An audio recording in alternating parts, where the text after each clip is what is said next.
Si cewek ini membeli 10 liter bensin eceran, geng. Dia lempar bungkusan plastik berisi Pertamax tadi ke rumah atau ke bengkel si korban. Yo, geng! Tekan tombol subscribe, geng. Hey yo, what's good? Welcome back to Kamar Jerry.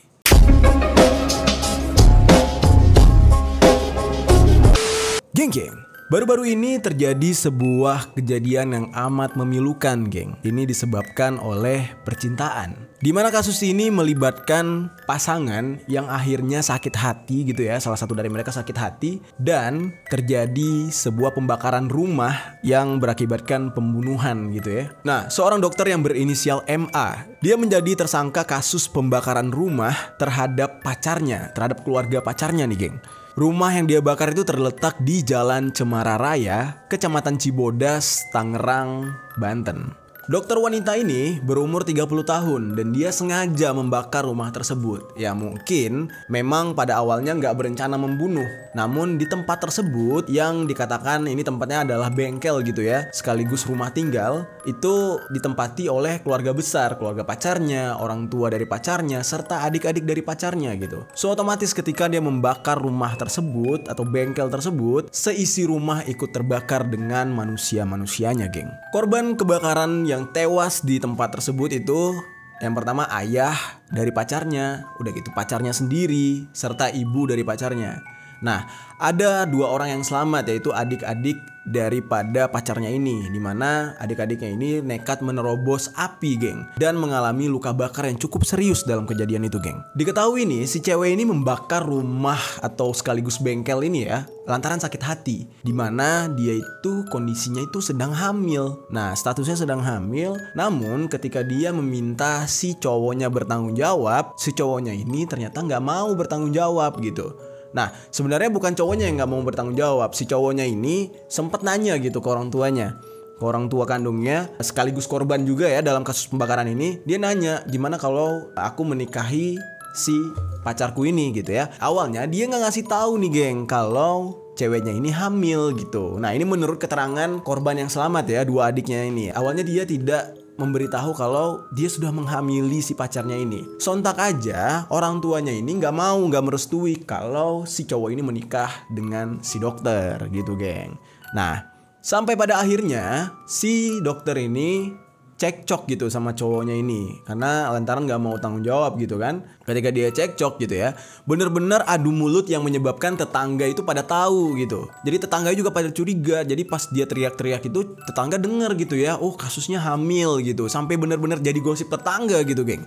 Dan sempat ketika cekcok itu si cewek ini mengancam. Dia bilang, gue bakal bakar ini bengkel lu, kata dia gitu.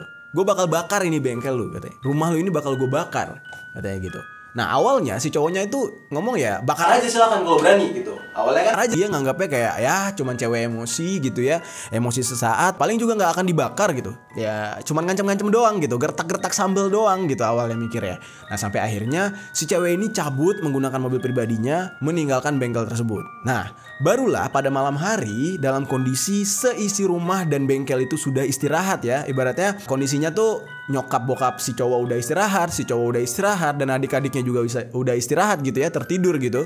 Nah, tiba-tiba aja ancaman dari si cewek ini ternyata gak main-main. Dia benar-benar berencana dan melancarkan rencananya, geng. Dimana dia ternyata nyamperin tukang bensin eceran. Dan menurut keterangan si tukang bensin, si cewek ini membeli 10 liter bensin eceran, geng. Awalnya si pedagang ini nggak paham gitu ya, nggak ngerti dan nggak tahu gitu tujuan membeli bensin Pertamax 10 liter ini buat apa gitu. Ya layaknya pembeli yang lain lah gitu, geng. Nah, barulah bensin yang dia beli 10 liter tadi dia bungkus sendiri sebanyak sekitar 10 bungkusan apa 7 bungkusan gitu. Yang jelas dia bungkus kayak plastik es gitu. Lo pernah lihat es batu ya yang dibungkus plastik gitu. Nah, kayak gitulah dibungkus. Setelah itu dia lempar bungkusan plastik berisi Pertamax tadi ke rumah atau ke bengkel si korban. Nah, menurut pengakuan daripada si pelaku, dia itu hanya melempar 2 plastik bensin, geng. Karena di dalam mobilnya ditemukan 5 plastik bensin jenis Pertamax ini yang masih tersisa gitu. Dan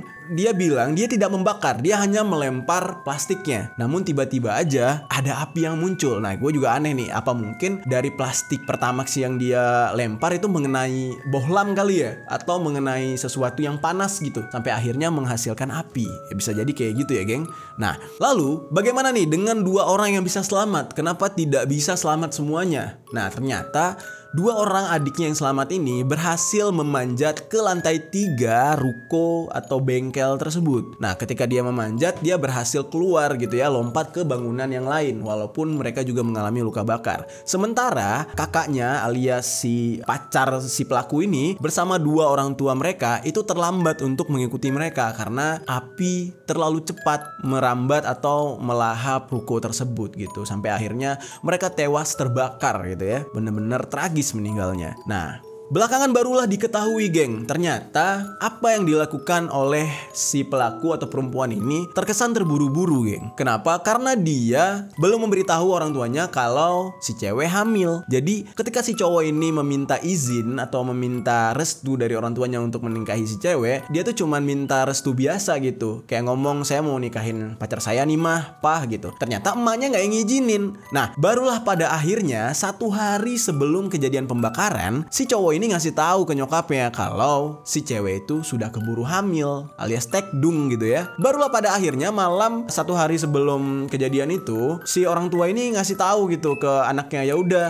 kalau memang kamu sudah menghamili dia ya bertanggung jawab. Bukan restu ya, tapi bertanggung jawab dalam artian walaupun tidak restu dengan pernikahan, tapi ya udah lu nikahin aja gitu. Gue izinin nikah atas dasar lu bertanggung jawab gitu, kata ibunya. Nah, si cewek ini ya semacam terlambat gitu ya, mungkin taunya. Dan ditambah lagi sebenarnya ada tuntutan dari si cewek yang cukup menurut gue aneh dan bingung banget gitu ya. Kayak azas pemanfaatan atau aji mumpung gitu. Dimana si cewek ini meminta untuk dinikahkan dan meminta sejumlah uang, yaitu 300 juta rupiah dari pihak keluarga si cowok alias korban gitu. Dan dia meminta hak sepenuhnya atas bengkel milik keluarga mereka. Kocak banget ya, padahal statusnya dokter nih kan. Kita tahu ya, cita-cita anak SD aja pengen jadi dokter gitu ya. Duitnya banyak. Masih aja minta duit, minta warisan lagi dalam kondisi mertuanya ini, calon mertuanya ini ya, masih hidup gitu. Nah, dia mengatakan kalau orang tua dari si cowok ini mending cabut dari bengkel itu, tinggal di rumah kontrakan, entar dikirimin per bulan gitu. Sementara hak guna bangunan dan yang menjalani bengkel itu biar si cewek dan si cowoknya yang menjalani ketika sudah menikah. Jadi benar-benar tamak banget ini orang. Nah, di situ keluarganya jelas tidak mau gitu ya. Dan bukan berarti menolak mentah-mentah juga. Nah, si keluarga ini malah bilang gini, kalau untuk ngasih 300 juta ya kita nggak bisa, nggak mampu. Dan kalau juga kita harus ngasih bengkel kita nggak bisa. Tapi kita akan memberikan apa yang diminta namun sesuai kemampuan kita. Wah, udah cukup baik itu keluarga menurut gue ya. Udah mau bertanggung jawab gitu, geng. Dan hal ini jelas disampaikan di akun sosial media dari 2 korban yang selamat alias adik si korban gitu, geng. Nah, gue ya mau gimana ya, namanya orang udah gelap mata gitu ya. Selain minta tanggung jawab, terus juga mintanya aneh-aneh, ya akhirnya kan menyulitkan diri sendiri sampai akhirnya hal ini terjadi gitu. Akhirnya si dokter ini terancam hukuman mati. Dia terkena pasal 340 KUHP, pembunuhan berencana yang menghilangkan 3 nyawa korbannya gitu, geng. Hal ini bisa dinilai dari dimana dia sempat-sempatnya membeli bensin jenis Pertamax dan dibungkus dahulu. Nah, itu kan artinya benar-benar berencana. Dan aksinya ini terekam CCTV dan sempat ada saksi mata yang melihat dia meninggalkan lokasi itu setelah melempar bensin. Dan dia menggunakan mobil pribadi, geng, ke tempat itu dan tidak menggunakan topeng sama sekali. Jadi mudah banget untuk polisi menciduk. Nah, sesampai di kantor polisi dia juga sempat diperiksa atau dites dulu benar nggak hamil. Jangan-jangan cuma bohong doang. Ternyata benar-benar positif hamil. Nah, di sini mulai membingungkan nih. Hukuman mati berarti dia harus menunggu ya paling tidak sampai anaknya lahir. Toh anak itu tidak bersalah ya, geng ya. Masa iya ntar ibunya terkena hukuman mati ya anaknya ikut mati dong di dalam perut ibunya gitu ya. Jadi dia mempunyai waktu untuk bernafas beberapa tahun lagi lah ya, 9 bulan ditambah dengan proses persidangan dan menjalani hukuman di dalam penjara dulu gitu. Nah, pelajaran yang bisa kita ambil dari sini adalah jangan suka begitu doang gitu ya.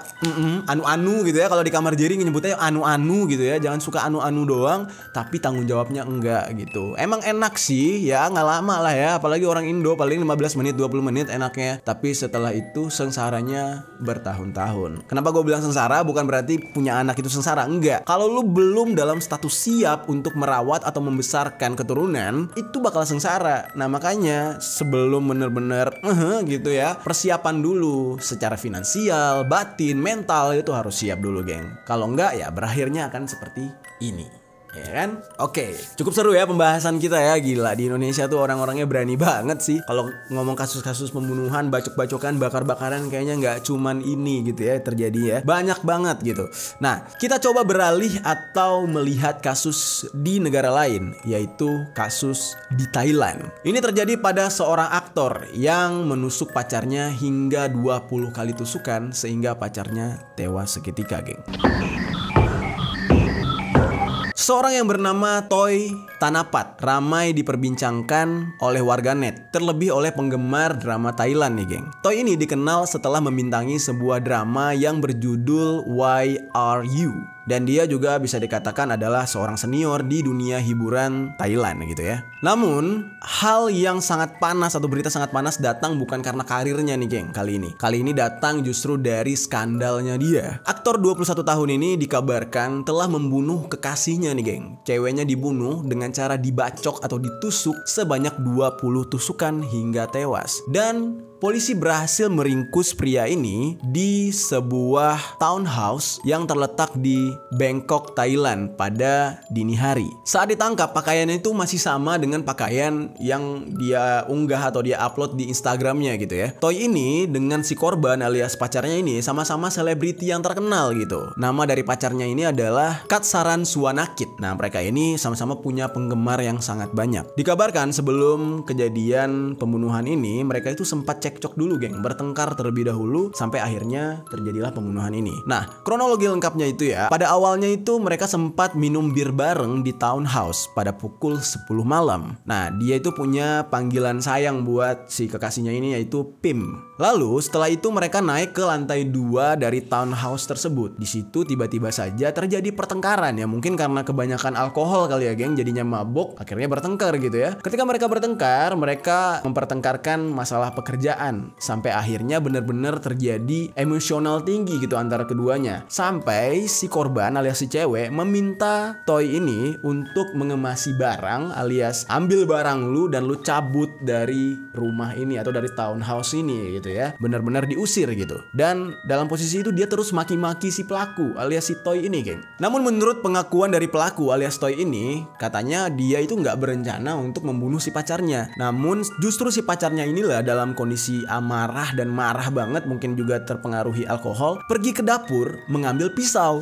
Nah, ketika dia membawa pisau ke depan si Toi ini udah takut duluan nih, geng, kalau pacarnya si Pim ini menusuk dia gitu. Takut kalau duluan dibunuh gitu kan. Akhirnya dia merebut pisau itu. Nah, namun naasnya karena pitam kali ya, karena dia emosi juga gitu, amarahnya tinggi, dia malah balik setelah mengambil pisau itu langsung menusuk dada dari kekasihnya alias si Pim ini berkali-kali hingga tewas, geng. Namun ada pengakuan Toi yang cukup aneh gitu ya. Katanya dalam kejadian tersebut Pim ini sempat menusuk diri sendiri sebanyak beberapa kali. Nah, itu aneh banget gitu ya. Masa iya orang emosi nusuk diri sendiri, itu aneh banget gitu.